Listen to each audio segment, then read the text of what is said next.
For most of history, food has been scarce, and our diets have consisted of whatever we've been able to hunt or gather. It was a sort of a feast or famine situation until about 10,000 years ago, when the first agricultural sort of settlements commenced. As agriculture developed, so too did our fascination with what and how we should eat, guided mostly by religion and philosophy. Then, in the 18th century, health moved into the realm of science.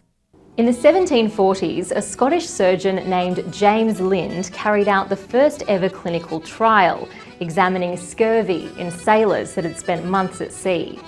Eventually, he hit on something that worked. The juice of lemons and oranges appeared to treat and even reverse the effects of scurvy. The food chemist, scientifically analysing food into their nutritive elements.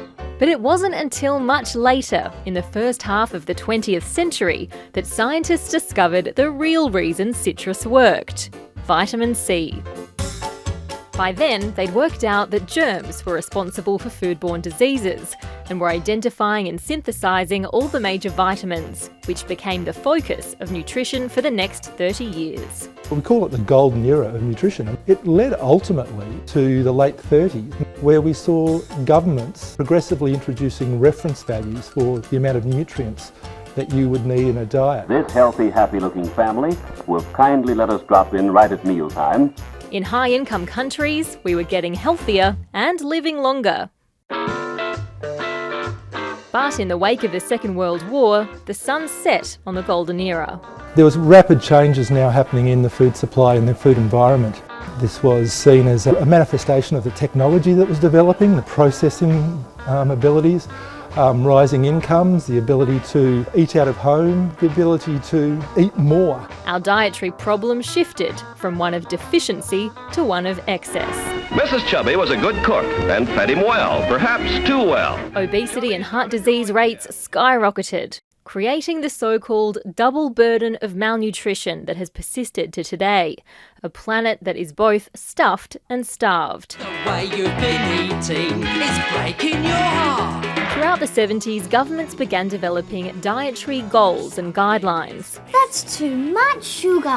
In 1980, Australia got its first healthy eating pyramid. The Dinky Diet True Aussie Balanced Meals. Power to the pyramid! But public awareness campaigns haven't stopped our growing waistlines. Obesity in Australian adults has tripled since 1980, and it's been a similar trajectory for children. Across the health sector, there are calls for the government to update its national nutrition policy, which hasn't changed since 1992.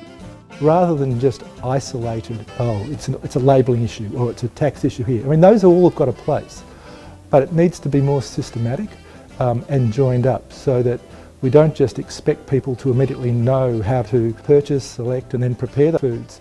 Come on now, tell the truth. You've bought vegetables before, haven't you?